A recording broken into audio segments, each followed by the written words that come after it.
Hi friends, welcome to my channel. ఎలా ఉన్నారు? అందరూ బాగున్నారు కదా. ఈ వీడియోలో మీకు స్ప్రింగ్ వర్క్ చూపిస్తున్నాను. చూడండి, స్ప్రింగ్ అనేది సరిగ్గా కట్ చేసుకోకపోతే ఇలాగే ఎక్కదనమాట. అందుకే కట్ చేసేటప్పుడు చివర సరిగ్గా రాలేదనుకో అవి కొంచెం ఇట్లా వచ్చినా మనకి నీడిల్లోకి ఎక్కవు. అందుకే కట్ చేసేటప్పుడు కూడా చూసుకొని కట్ చేసుకోవాలి, సమానంగా కట్ చేసుకోవాలి అని చెప్తున్నా. చూడండి, కావాలంటే స్ప్రింగ్ అనేది సమానంగా కట్ చేయలేదనుకో అది మన నీడిల్లోకి అనేది సరిగ్గా ఎక్కదు. కుట్టేటప్పుడు కూడా దారం పట్టేస్తుంది. చివరి ఇలా ఉంటుంది కదా తీగిలాగా, ఆ తీగి దారానికి పడుతుంది. అందుకే కట్ చేసినప్పుడు సమానంగా కట్ చేసుకోవాలి. ఒకవేళ రాలేదనుకో ఆ చివరి మళ్ళీ ఇంకోసారి కట్ చేసుకోండి. ఓకేనా. నేను ఇప్పుడు వచ్చి బ్లౌజ్ మీద అయితే వర్క్ చేస్తున్నాము. స్ప్రింగ్ వర్క్ అనమాట. ఈ వర్క్ వచ్చి సింపుల్ అయితే నేను చెప్పట్లేదు, కష్టమే. ఈ వర్క్ అయితే స్ప్రింగ్ వర్క్ ఏదైనా కొంచెం కష్టంగానే ఉంటుంది. కొత్తలో నేర్చుకోవడానికి కొంచెం టైం పడుతుంది. ఆలస్యంగానన్నా నేర్చుకోండి, కంగారు ఏమీ లేదు, నిదానంగా వస్తుంది వర్క్. స్ప్రింగ్ వర్క్ మీరు లీఫ్ కుట్టినా, ఫ్లవర్ కుట్టినా, ఏది కుట్టినా మీకు బీడ్స్ థ్రెడ్ వర్క్ చేసినంత ఈజీ అయితే కాదనమాట, కొంచెం కష్టమే. ఓకేనా. అంటే మీకు ఫస్టే చెప్పాలి కదా ఈజీగా ఉంటుంది వచ్చేస్తుంది అని అంటే రాదు. ఓకేనా. స్ప్రింగ్ కట్ చేయడం రావాలి, కుట్టడం రావాలి. ఓకే, టైం అయితే పడుతుంది, నిదానంగా నేర్చుకోండి, వస్తుంది.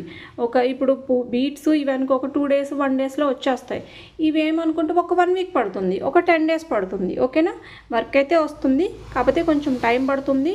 కొంచెం ఇది కుట్టినప్పుడు కొంచెం ఏంటంటే స్ప్రింగ్ సాగిపోతూ ఉంటుంది, ఆ మధ్యలో దారం ఊడిపోతూ ఉంటుంది. దారం ఊడిపోతే మళ్ళీ స్ప్రింగ్ సరిగ్గా లాగాలి, స్లోగా కింద నుంచి దారం లాగాలి. అలా లాగలేదనుకో మొత్తం కుట్టిందంతా ఊడిపోయి వచ్చేస్తుంది మీకు.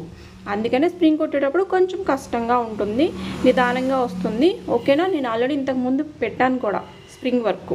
ఇప్పుడు ఇదైతే చూడండి, ఫస్ట్ ఒక స్ప్రింగ్ తీసుకుంటారు, ఇక్కడికి ఒక గొలుసు వేసేస్తారు, దానిపైన చిన్న గొలుసు వేసుకోవాలి, దీనిపైన క్రాస్గా స్ప్రింగ్ అయితే వేసుకోవాలి మనం. ఓకేనా. దీనిపైన క్రాస్గా వేస్తున్నాము. చూడండి, పైనుంచి నేను స్ప్రింగ్ తీస్తున్నాను కాబట్టి ఒక లాంగ్ చైన్ షార్ట్ చైన్ వేసి దానిపైనుంచి మనం స్ప్రింగ్ తీసుకోవాలి. ఓకేనా. చెప్పాను కదా, ఎక్కడి నుంచి అయితే మనం ఫస్ట్ స్టార్ట్ చేసామో అక్కడి నుంచే రావాలి లాంగ్ చైన్.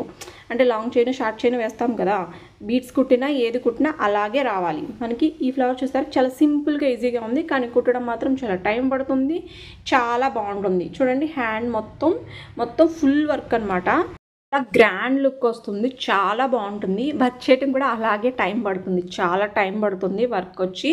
అందులో స్ప్రింగ్ వర్క్ అనేటప్పటికి చాలా టైం పడుతుంది. బీడ్స్ అనుకో త్వరగా అయిపోతుంది, థ్రెడ్ వర్క్ అనుకో త్వరగా అయిపోతుంది.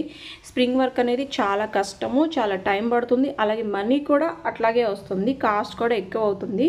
డిజైన్ అయితే చాలా బాగుంది కదా. స్ప్రింగ్ వర్క్ నేర్చుకోవాలి అనుకున్న వాళ్ళు, అంటే ప్రతి ఒక్కళ్ళు నేర్చుకోవాలి, స్లోగా కొంచెం ట్రై చేయండి. ఓకేనా. ఖచ్చితంగా వస్తుంది.